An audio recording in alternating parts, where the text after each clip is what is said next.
Hello friends, welcome to unfolded English. আজকে আমরা আলোচনা করব খুবই খুবই গুরুত্বপূর্ণ একটা টপিক, সেটা হচ্ছে টেন্স। ঠিক আছে, টেন্সকে ইংলিশ গ্রামারের মাদার চ্যাপ্টার বলা হয়, অর্থাৎ টেন্স ছাড়া কোনো কিছুই সম্ভব নয়। ঠিক আছে, টেন্স না জানলে তুমি কোনো কিছুই পারবে না, না ভয়েস পারবে, না ন্যারেশন পারবে, না লিখতে পারবে রাইটিং, না টেক্সট করতে পারবে। ফলে এটা কিন্তু সব ক্লাসের জন্য ইম্পর্টেন্ট। আমাদের মাধ্যমিক পরীক্ষায় 3টি নাম্বার কিন্তু টেন্স থেকে আসে, তাছাড়া কিন্তু 11-12 টেন্স থেকে নাম্বার আসে, ক্লাস 5-6 থেকে শুরু হয়ে যায়। তাছাড়া বিভিন্ন পরবর্তীকালে বিভিন্ন কিন্তু চাকরির পরীক্ষাও কিন্তু টেন্স থেকে কোয়েশ্চেন আসে। ঠিক আছে, ফলে এই জায়গাটা খুবই গুরুত্বপূর্ণ। দেখো, টেন্সকে আজকে আমরা পড়াবো। আজকে আমরা টেন্সের ফার্স্ট পার্টটা করবো। টেন্সের ছোট ছোট করে 3টি পার্ট আমি করবো তোমাদের। হ্যাঁ, ইনডিফিনিট, কন্টিনিউয়াস, পারফেক্ট এবং পারফেক্ট কন্টিনিউয়াস, 4টি পার্ট করবো। হ্যাঁ, 3 থেকে 4টি পার্ট হবে। তো এই যে টেন্স, আমরা টেন্সটা কিভাবে পড়বো, দেখো ব্যাপার হচ্ছে টেন্স কাকে বলে, প্রেজেন্ট টেন্স কাকে বলে, পাস্ট টেন্স কাকে বলে, এইগুলো কিন্তু জেনে আলটিমেটলি কোনো লাভ হয় না। ঠিক আছে, টেন্সটা আমরা কিভাবে পড়বো, দেখো প্রথম কথা হচ্ছে টেন্স মানে কি। দেখো, টেন্স মানে হচ্ছে অ্যাকশন প্লাস টাইম, অর্থাৎ একটা কাজ থাকবে, সেই কাজটা কোন সময়ে হচ্ছে সেই সময়টাকে বলা হবে। কারণ আমরা 3টি সময়ে কাজ করি। ধরো আমি বললাম যে আমি খাই, খাই মানে কি প্রেজেন্ট, আমি খেয়েছিলাম পাস্ট, আমি খাবো ফিউচার। দেখো সময় রয়েছে, বর্তমান, অতীত, ভবিষ্যৎ, তার সঙ্গে একটা কাজ রয়েছে, কাজটা কি খাওয়া। তার টেন্স মানে হচ্ছে অ্যাকশন তার সঙ্গে টাইম, অর্থাৎ অ্যাকশন প্লাস টাইম। খুব সহজ করে বললে ক্রিয়ার কালকে টেন্স বলা হয়, অর্থাৎ ক্রিয়া মানে কি সময়। ঠিক আছে, ক্রিয়া, ক্রিয়া মানে কি কাজ, ক্রিয়া মানে সময় নয়, ক্রিয়া মানে হচ্ছে কাজ। ভার্ব, ক্রিয়ার কালকে, অর্থাৎ ক্রিয়া অর্থাৎ কাজ কোন সময় হচ্ছে সেই সময়টাকে টেন্স বলা হয়। টেন্স কার হয়? টেন্স কিন্তু ভার্বের হয়। ঠিক আছে, এটুকু জানলাম আমরা। এরপর দেখো, এই যে টেন্সের মূলত 3টি ভাগ রয়েছে। একটা হচ্ছে প্রেজেন্ট, ঠিক আছে, একটা হচ্ছে পাস্ট, আর একটা হচ্ছে আমার ফিউচার। তাহলে প্রেজেন্ট, পাস্ট এবং ফিউচার, অর্থাৎ বর্তমান, অতীত এবং ভবিষ্যৎ। ঠিক আছে, এই 3টি টেন্সের আবার 4টি করে ভাগ রয়েছে, 4টি করে ভাগ রয়েছে, ইনডিফিনিট, কন্টিনিউয়াস, পারফেক্ট এবং পারফেক্ট কন্টিনিউয়াস। ঠিক আছে, তাহলে আমাদের টোটাল 12টি টেন্স রয়েছে, কিন্তু এই 12টির মধ্যে 12টা টেন্স কিন্তু জানার দরকার নেই। হ্যাঁ, যেমন ধরো প্রথমে আমি বাদ দিয়ে দিই past perfect continuous tense, 1 number. 2 নম্বর হচ্ছে ফিউচার কন্টিনিউয়াস, ফিউচার কন্টিনিউয়াস। 3 হচ্ছে ফিউচার পারফেক্ট কন্টিনিউয়াস। ঠিক আছে, এই 3টি থেকে কিন্তু পরীক্ষায় কোনো প্রশ্ন আসে না, না একাডেমিকে আসে, না কম্পিটিটিভ এক্সামে আসে। ঠিক আছে, ফলে এই 3টি টেন্স করার দরকার নেই। তাহলে আমরা কি করব, প্রেজেন্টের 4টি, পাস্টের 3টি, ফিউচারের 2টি, তাহলে 4 আর 3 7 আর 2 9। 9টি টেন্স আমরা খুব ভালোভাবে করব। কোন কোন 9টি করব, এই 3টি বাদ দিয়ে বাকি আমরা 9টি করব। হ্যাঁ, তো আজকে আমরা আলোচনা করব সমস্ত ইনডিফিনিট টেন্সগুলো নিয়ে আলোচনা করব। হ্যাঁ, আমি তোমাদের পর পর পড়াবো না। হ্যাঁ, কিভাবে পড়াবো দেখো একটু বলে দিই আমি। প্রথমে আমাদের যে ভাগটি রয়েছে সেটা হচ্ছে ইনডেফিনিট, বা এটাকে বলা হয় ইনডেফিনাইট। দুটোই বলতে পারো, ইনডেফিনিট অথবা ইনডেফিনাইট। তাহলে আমরা প্রথমে আজকে সমস্ত যে ইনডেফিনিট টেন্সগুলো আছে সেগুলো নিয়ে আলোচনা করব। অর্থাৎ আমাদের ফার্স্ট আজকে যে প্রথমে যে আলোচনা সেটা হচ্ছে প্রেজেন্ট ইনডেফিনিট, প্রেজেন্ট ইনডেফিনিট, বা এটাকে সিম্পল প্রেজেন্টও বলা হয়। কি বলা হয়? সিম্পল প্রেজেন্টও বলা হয়। ঠিক আছে, ফার্স্ট টেন্স আমাদের হচ্ছে প্রেজেন্ট ইনডিফিনিট, তারপর পাস্ট ইনডিফিনিট, তারপর ফিউচার ইনডিফিনিট। প্রথমে ইনডিফিনিট আলোচনা করব, তারপর continuous, present continuous, past continuous. ঠিক আছে, তারপর perfect, present perfect, past perfect, future perfect, তারপর প্রেজেন্ট পারফেক্ট কন্টিনিউয়াস। ঠিক আছে, তো চলো প্রেজেন্ট ইনডিফিনিট বা সিম্পল প্রেজেন্ট টেন্স কাকে বলে? বর্তমানে যে কাজ করা হয় বা বর্তমানে যে কাজটা ঘটে সেটা হচ্ছে প্রেজেন্ট ইনডিফিনিট টেন্স। ঠিক আছে, কিন্তু এটা জেনে কোনো লাভ নেই। হ্যাঁ, এটা জেনে তুমি পরীক্ষায় কোশ্চেন করতে পারবে না, একটু জেনে রাখা ভালো, জেনে নিলে বেশ। এরপর চলে এসো যে প্রেজেন্ট ইনডিফিনিট টেন্স যেটা আছে এর স্ট্রাকচার কি, মানে গঠনগুলো একটু জানতে হবে। ঠিক আছে, যেমন ধরো প্রথমে চলে আসি সাবজেক্ট ভার্ব প্লাস অবজেক্ট, বা আমি বলতে পারি আদার ওয়ার্ডস। এই ভার্বের সঙ্গে এস বা ইএস যুক্ত হয় কখন? যখন সাবজেক্টটা থার্ড পারসন সিঙ্গুলার নাম্বার হয়। ধরো আমি তোমাকে বললাম একটা एग्जांपल দিই, ধরো বললাম যে আই ইট রাইস। ঠিক আছে, এটা কোন টেন্স? এটা হচ্ছে present indefinite, subject verb object. আমি যদি সাবজেক্টটা হি করি তখন হয়ে যাবে ইস। কেন হচ্ছে বলো তো? কারণ হি হচ্ছে আমার থার্ড পারসন সিঙ্গুলার নাম্বার। যদি সাবজেক্ট হয় থার্ড পারসন সিঙ্গুলার নাম্বার তখন ভার্বের সাথে এস বা ইএস যুক্ত হয়। দেখবে ভার্বের অলরেডি একটা ক্লাস দেওয়া আছে, ভার্বের অনেকগুলো ক্লাস দেওয়া আছে, একটা বেসিক ভার্বের ক্লাস দেওয়া আছে, আর সাবজেক্ট ভার্ব এখানে অনেকগুলো ক্লাস দেওয়া আছে। যারা ক্লাসগুলো দেখোনি তো দেখে নিও। আর যেসব বন্ধুরা নতুন রয়েছো তারা চ্যানেলটিকে সাবস্ক্রাইব করে দাও, এবং যারা পেজে দেখছো ফেসবুক পেজে তারা পেজটাকে ফলো করে দাও, সঙ্গে থাকো। ঠিক আছে, তাছাড়া কিন্তু দেখো আরো রয়েছে। ধরো আমি বললাম যে, আমি একটা एग्जांपल দিই, ধরো বললাম যে আই এম এ স্টুডেন্ট। এটা কোন টেন্স বলো তো? এটাও কিন্তু হচ্ছে আমার কি সিম্পল প্রেজেন্ট টেন্স, তাই না? দেখো এটা কিন্তু আবার সাবজেক্ট ভার্ব অবজেক্ট নয়, এটা হচ্ছে সাবজেক্ট, এটা হচ্ছে ভার্ব, এটা হচ্ছে কমপ্লিমেন্ট। কমপ্লিমেন্ট ক্লাস কিন্তু অলরেডি দেওয়া আছে। কমপ্লিমেন্ট, কমপ্লিমেন্ট মানে কি? এই যে ভার্বের আগেরটা এবং পরেরটা সেম হবে। এখানে আই মানে স্টুডেন্ট, স্টুডেন্ট মানে কিন্তু আমাকেই বলা হচ্ছে। ঠিক আছে, তাহলে কি হতে পারে? Structure subject verb complement. ঠিক আছে, এটাও কিন্তু স্ট্রাকচার হতে পারে। তাছাড়া কি হতে পারে? Subject have has plus object বা আদার ওয়ার্ডস। ঠিক আছে, যেমন ধরো বললাম আই হ্যাভ মেনি বুকস, আমার অনেক বই রয়েছে। আমি কি বললাম? I have many books, I have many books. এটাও কিন্তু হয়ে গেল কি টেন্স? কোন টেন্স? প্রেজেন্ট ইনডিফিনিট টেন্স বা সিম্পল প্রেজেন্ট টেন্স হতে পারে। আচ্ছা, তাছাড়া আরেকটা স্ট্রাকচার হতে পারে সাবজেক্ট ডু বা ডাজ প্লাস অবজেক্ট অথবা আদার ওয়ার্ডস। দেখো এই যে আমরা এই ভার্বগুলো এখানে দেখলাম, কোন ভার্বগুলো বলো তো? এখানে ভার্ব বলতে অ্যামিজার বলবে, অ্যামিজার। তাহলে এই যে অ্যামিজার বা হ্যাজ হ্যাভ বা ডু ডাজ, এগুলো কিন্তু অ্যাকচুয়ালি কি ভার্ব বলো তো? এগুলো হচ্ছে অ্যাকচুয়ালি হেল্পিং ভার্ব বা অক্সিলিয়ারি ভার্ব, অক্সিলিয়ারি ভার্ব বা হেল্পিং ভার্ব। কিন্তু এগুলো যখন মেইন ভার্ব হিসাবে কাজ করে, am is are, do does, have has যখন মেইন ভার্ব হিসাবে কাজ করে তখন সেটা হয়ে যায় প্রেজেন্ট ইনডিফিনিট টেন্স। ঠিক আছে, বা সিম্পল প্রেজেন্ট টেন্স। ঠিক আছে, এরপর হচ্ছে মূল জায়গাটা, এটা গেল তো স্ট্রাকচার, আমি স্ট্রাকচার বলে দিলাম। এরপর প্রেজেন্ট ইনডিফিনিট টেন্স আমি বুঝবো কি করে, তাই না? মূল জায়গা হচ্ছে এটাই যে একটা টেন্স, একটা সেন্টেন্স প্রেজেন্ট ইনডিফিনিট টেন্সে আছে, বা যখন আমাকে পরীক্ষায় করতে দিচ্ছে আর কি, তাহলে আমি বুঝবো কি করে যে কোথায় প্রেজেন্ট ইনডিফিনিট টেন্স হবে। খুব সহজ করে বলছি আমি, লিখে রাখো প্রত্যেকে। যদি সেন্টেন্সে ডেইলি, যদি সেন্টেন্সে এভরিডে, রেগুলারলি, ঠিক আছে, অলওয়েজ, নেভার, ঠিক আছে, সামটাইমস, sometimes, frequently, frequently এই শব্দগুলো থাকে, যদি এই শব্দগুলো থাকে তখন কোন টেন্স হবে? তখন হচ্ছে প্রেজেন্ট ইনডেফিনিট টেন্স হবে।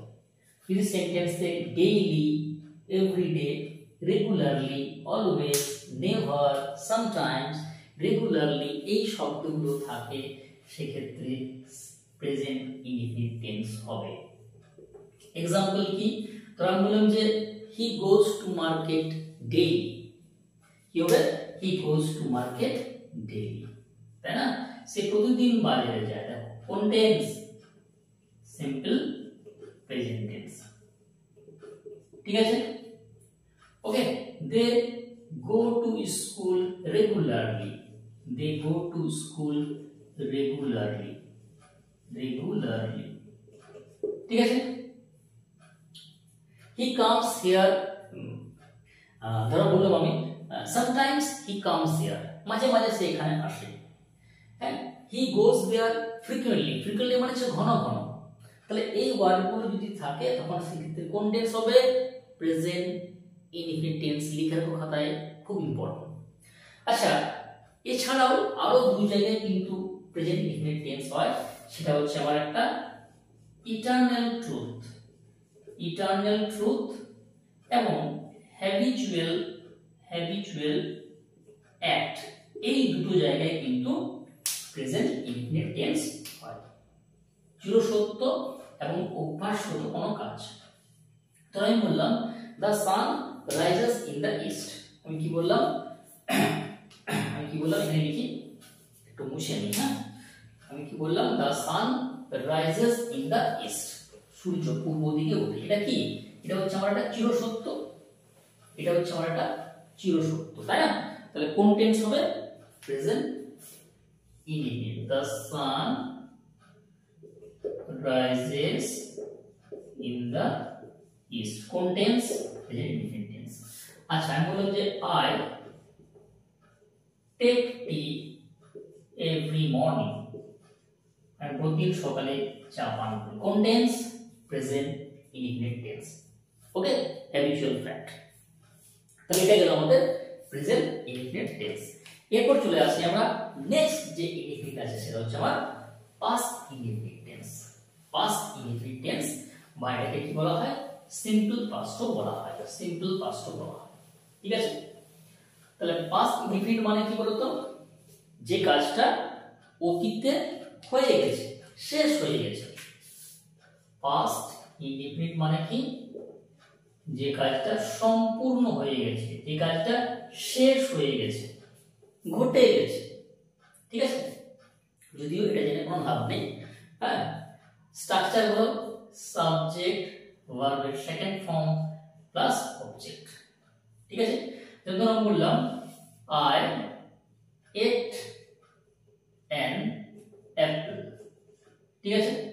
তাছাড়া সাবজেক্ট ওয়াজ ওয়্যার হতে পারে প্লাস কমপ্লিমেন্ট, যেমন আমরা আগেরটা পেলাম না অ্যামিজার, এখানে হবে কি ওয়াজ ওয়্যার। তাছাড়া কি হতে পারে, সাবজেক্ট হ্যাড, অবজেক্ট অথবা আদার ওয়ার্ডস, সাবজেক্ট ডিড,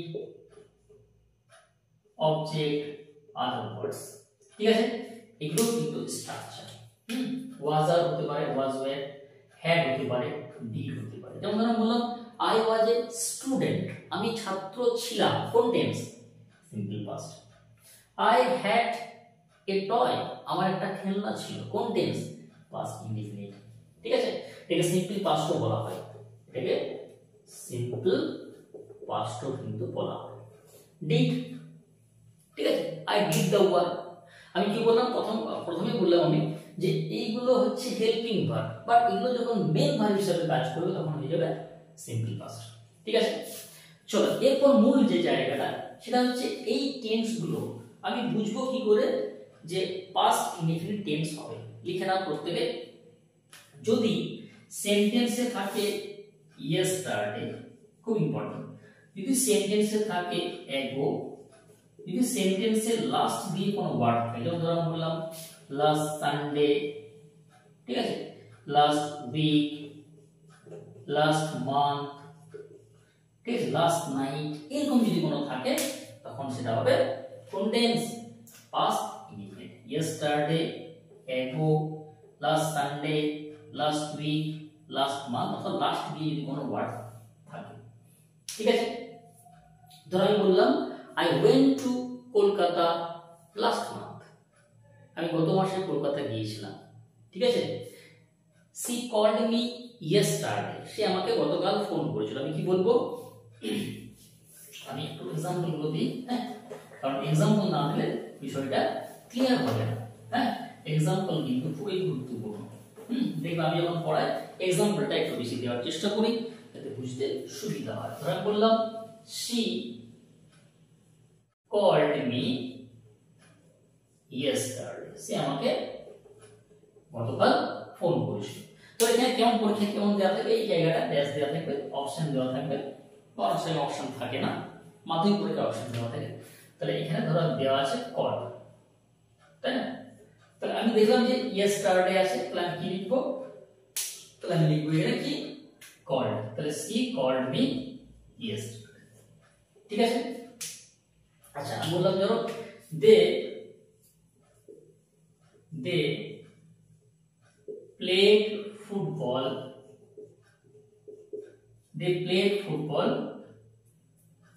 last week, তারা গত সপ্তাহে ফুটবল খেলেছিল, ঠিক আছে? তাহলে প্লেড হয়ে গেল সিম্পল পাস্ট, মানে V2 কি হলো লাস্ট উইক আছে। তাহলে পাস্ট ইনডিফিনিট হয়ে গেল।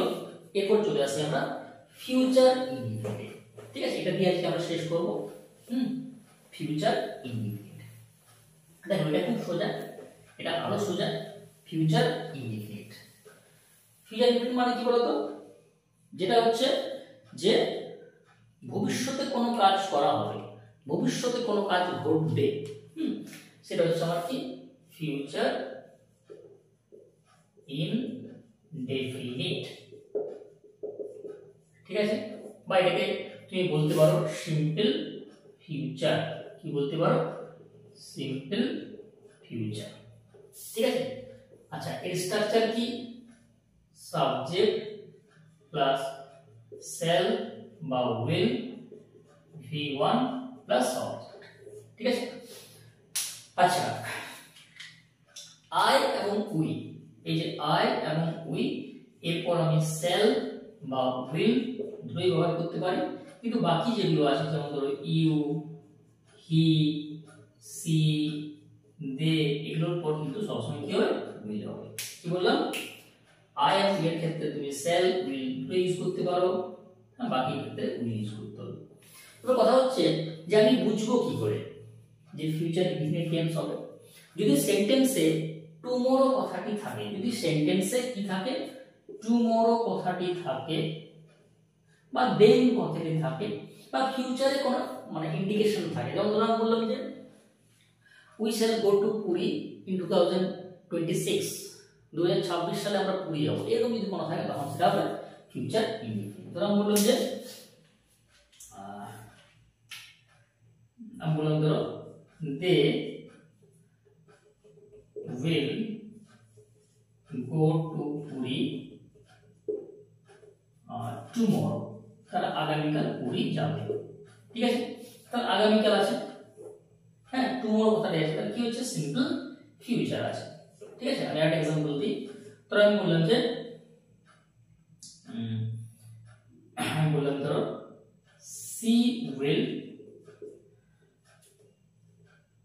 she will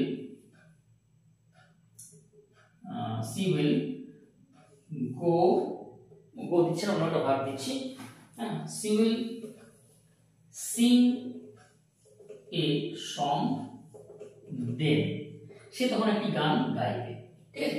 সিম্পলি এই কথাটা মাথায় রাখবে যে যদি সেন্টেন্সে টুমরো কথাটি থাকে, দেন কথাটি থাকে, বা ফিউচারে কোনো ইন্ডিকেশন থাকে, ঠিক আছে, ভবিষ্যতে কোনো কাজ হবে, তখন কিন্তু ফিউচার ইনডিফিনিট টেন্স বা সিম্পল ফিউচার হবে।